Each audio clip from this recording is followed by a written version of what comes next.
कहानी की शुरुआत ऐसे समय को दिखाते हुए होती है जहां पर एक भयंकर घटना के बाद लाखों लोग ज़ॉम्बीज़ बन गए। तभी यहां पर आर नाम का एक ज़ॉम्बीज़ अपने साथियों के साथ एयरपोर्ट पर घूम रहा था। अब इसे कुछ भी याद नहीं है कि यह कौन है, यह ज़ॉम्बी कैसे बना और इस एयरपोर्ट पर कैसे आया। यह बस इतना जानता है कि इसका नाम आर से शुरू होता है। और फिर एक दिन इसने बोनी नाम के एक ज़ॉम्बीज़ को देखा। यह ज़ॉम्बीज़ कंकाल की तरह दिखते थे और जिस भी चीज़ की धड़कन चल रही होती थी यह उसे नोचकर खा जाते थे। फिर आर आगे घूमता है। यह बहुत ही उदास और बेचैन था क्योंकि यह इतना चलते हुए भी कहीं नहीं पहुंच पा रहा था। कुछ देर बाद यह अपने दोस्त एन के पास गया। यह दोनों अजीब तरीके से आवाज निकालकर एक दूसरे से बात करने की कोशिश कर रहे थे। यह दोनों भूखे थे तो बाकी ज़ॉम्बीज़ के साथ यह खाने की तलाश में निकल पड़ते हैं। वहीं दूसरी तरफ जूली नाम की एक लड़की अपने साथियों के साथ शहर के सुरक्षित इलाके से बाहर आ गई क्योंकि इन्हें कुछ दवाइयों की सख्त जरूरत थी। जूली ने पेरी का हाथ पकड़ा पर पेरी ने हाथ छुड़ा लिया।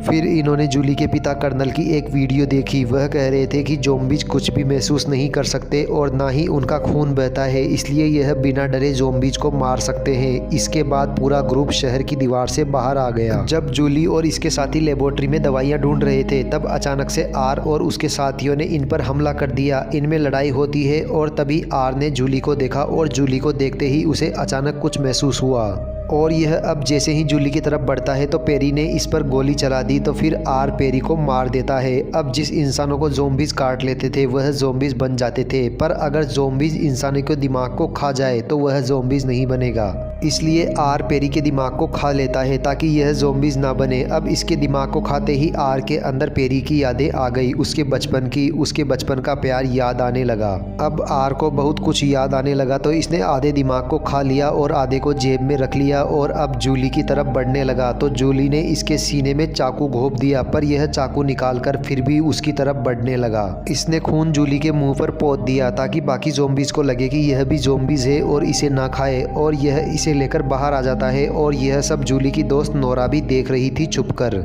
अब आर जूली का हाथ पकड़ते हुए सभी ज़ॉम्बीज़ के बीच से एयरपोर्ट पर लेकर आता है और इसे अपने प्लेन के अंदर ले जाता है। यहाँ इसने अपनी पसंद की चीज़ें इकट्ठा कर रखी थी और साथ ही अपनी पसंद के गाने थे। आर इसे भरोसा दिलाता है कि यह यहाँ सुरक्षित है। जूली बहुत डरी हुई थी इसलिए यह चाकू पकड़कर बैठी हुई थी। अब आर इसे थोड़ी देर अकेला छोड़ देता है और बाहर जाकर पेरी का बाकी का दिमाग खाने लगता है ताकि यह जूली के बारे में और पता कर सके। तभी इसे पता चलता है कि पेरी के पिता ज़ॉम्बीज़ बन गए थे तो जूली ने ही उन्हें गोली मार दी थी। इसके बाद आर जूली के पास जाता है और इसे कंबल उड़ाकर गाना चला देता है और जूली के सामने ही बैठ जाता है। अब इसकी धड़कन चलने लगी थी। फिर अगली सुबह जूली कहती है कि मुझे भूख लगी है तो आर इसके लिए खाना ढूंढने बाहर चला जाता है तो जूली मौका पाकर यहाँ से भागने लगती है तो ज़ॉम्बीज़ का एक ग्रुप उसकी खुशबू सूंघता हुआ यहाँ आ पहुँचता है। तभी अचानक आर यहाँ आकर इसके चेहरे पर खून लगाता है। आर उसे ज़ॉम्बीज़ होने का नाटक करने के लिए कहता है। इसके बाद यह प्लेन में आते हैं और उसे कुछ खाना और बियर पिलाता है। अब जूली को भी आर पर भरोसा होने लगता है और आर कहता है कि जब तक बाहर माहौल ठीक नहीं हो जाता तब तक तुम्हें कुछ दिन यहीं छुप कर रहना होगा।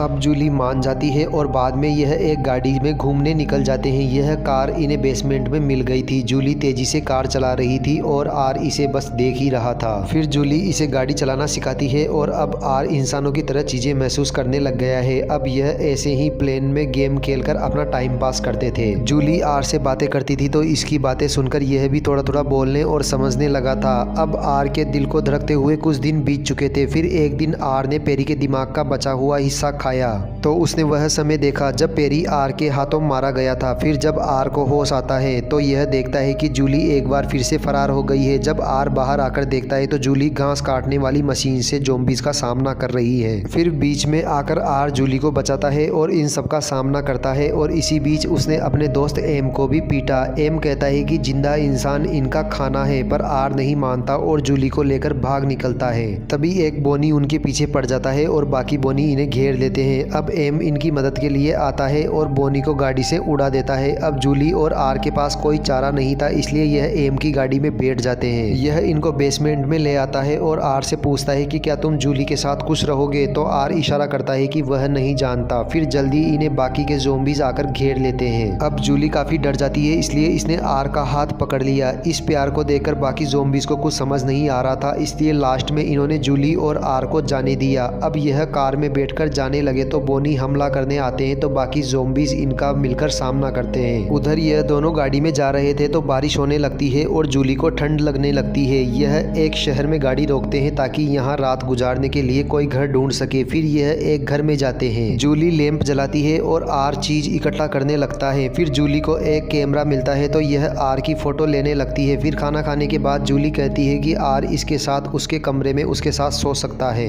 तो आर हिचकते हुए उसके बेड के साथ जमीन पर लेट गया। उधर एम एयरपोर्ट पर एक पोस्टर देखता है जिसमें दो लोग हाथ मिलाए हुए थे, तो उसे जूली और आर की याद आ गई और तभी अचानक से उसे अपनी पिछली गर्लफ्रेंड की याद आ गई। इसे कुछ महसूस होने लगा। जल्दी बाकी ज़ॉम्बीज़ भी उस पोस्टर को देखकर कुछ महसूस करने लगे और फिर उनके दिल की धड़कनें चमकने लगी। इनकी धड़कन वापस आ गई थी, मतलब कि अब बोनी भी इन्हें खा सकते थे। जूली आर को थैंक यू बोलती है क्योंकि इसने कई बार इसकी जान बचाई थी। इसे लगता है कि आर बाकी ज़ॉम्बीज़ से अलग है, मगर आर अब ज़्यादा नहीं रुक सकता था, इसलिए सच बता दिया कि इसने ही पेरी को मारा है और इसने जूली से माफ़ी भी मांगी, पर जूली रोने लगी। फिर इसके बाद आर सो गया और यह सपना देखता है कि यह बाकी इंसानों के साथ मिलकर रह रहा है। जब इसकी आंख खुलती है तो यह देखता है कि जूली एक बार फिर से भाग गई है। इसका दिल टूट जाता है और उदास होकर यह एयरपोर्ट की तरफ जाने लगता है। यह कसम खाता है कि अब कुछ भी महसूस नहीं करेगा और पहले की तरह ही उदास और अकेला रहेगा। उधर जूली की गाड़ी में पेट्रोल खत्म हो गया तो यह आगे पैदल चलकर ही जाने लगी और जब यह शहर के दरवाजे तक पहुंची तो फौजियों ने इसकी जांच की कि कहीं यह ज़ॉम्बीज़ तो नहीं बन गई। फिर कर्नल ने अपनी बेटी को गले लगा लिया। उधर बारिश होने लगती है तो आर को पहली बार ठंड लगती है और यह एम और बाकी साथियों से भी मिल जाता है।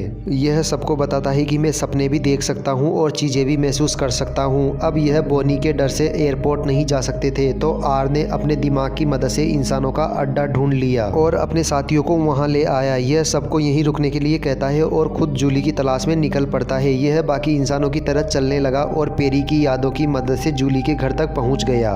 फिर रात को जूली बालकनी में टहल रही थी तो आर ने उसका नाम पुकारा तो जूली हैरान होकर उसे देखती है और कहती है कि तुम यहाँ क्यों आए हो। और तभी जूली की दोस्त नोरा भी देखती है कि आर फौजियों से बचता हुआ यहाँ तक आ पहुँचा। यह आर को अंदर लाते हैं। आर कहता है कि बाकी ज़ॉम्बीज़ भी बदल रहे हैं, पर यह जानते थे कि कर्नल इस बात को नहीं मानेंगे, इसलिए जूली और नोरा इसका भेष बदलती है ताकि लोग इसे ना पहचान सके। इसे हर तरीके से बदल देती है। उधर हजारों की तादाद में ज़ॉम्बीज़ और बोनी शहर में घुस आए थे। उधर जूली, नोरा और आर कर्नल की खुफिया मीटिंग में पहुंचे, मगर फौजियों ने आर को रोक दिया, पर आर इंसानों की तरह बर्ताव करके निकल जाता है। जूली कर्नल को समझाने की कोशिश करती है कि ज़ॉम्बीज़ बदल रहे हैं, हमें उनकी मदद करनी चाहिए, पर कर्नल उस पर यकीन नहीं करते। आर सामने आता है तो जूली कहती है कि इसने मुझे बचाया है, पर कर्नल आर पर बंदूक तान देते हैं तो नोरा जनरल पर बंदूक तान देती है, तो जूली और आर वहाँ से निकल पड़ते हैं और यह एम से मिले और वहाँ हजारों की तादाद में ज़ॉम्बीज़ की फौज खड़ी थी। तभी अचानक बोनी हमला कर देते हैं और खतरनाक लड़ाई शुरू हो जाती है। इधर आर और जूली भाग निकले तो कुछ बोनी और फौजी उनके पीछे भागते हैं। फिर बोनी फौजियों को खाने लगे। एक ज़ॉम्बीज़ ने आकर बोनी को मार दिया और फौजी की तरफ दोस्ती का हाथ बढ़ाया। फिर जब बाकी फौजी आए तो देखते हैं कि बोनी और ज़ॉम्बीज़ आपस में लड़ रहे हैं, तो यह समझ ही नहीं पा रहे थे कि इनका दुश्मन कौन है। तो एम कहता है कि हम इंसानों के साथ हैं। इसके बाद इंसान और फौजी साथ मिलकर बोनी को मारने लगे। उधर आर और जूली के पीछे बोनी पड़े हुए थे, तो आर जूली को अपनी बाहों में लेकर बिल्डिंग से पानी में कूद जाता है। इसका सर जमीन से टकराता है। जूली इसे पानी से बाहर खींचती है। इसका शरीर गर्म होने लगा और इसकी आंखें भी नीली हो गई। तभी कर्नल ने आर को गोली मार दी, तो जूली कर्नल को समझाती है कि अब कुछ ज़ॉम्बीज़ बदलने की कोशिश कर रहे हैं। तभी आर का खून बहने लगता है, तो यह देखकर फौजियों को यकीन हो जाता है कि जूली सच कह रही है, यह बदल चुके हैं। अब कर्नल भी मान जाता है और फिर यह आर को हॉस्पिटल लेकर जाते हैं। उधर इंसान और ज़ॉम्बीज़ ने मिलकर सभी बोनी को मार दिया। फिर इंसानों ने ज़ॉम्बीज़ का अच्छे से इलाज किया ताकि यह जल्दी ठीक हो सके। फिर एक दिन अचानक एम को याद आया कि उसका नाम मार्कस है। उधर आर को अपना पूरा नाम याद तो नहीं आया, पर यह अपनी नई ज़िंदगी में बहुत खुश था। और इसी के साथ यह मूवी यहीं ख़त्म होती है। दोस्तों, यह मूवी आपको कैसी लगी? अगर वीडियो पसंद आए हो तो चैनल को सब्सक्राइब कर दीजिए और वीडियो को लाइक कर दीजिए। मिलते हैं अगली मूवी के साथ।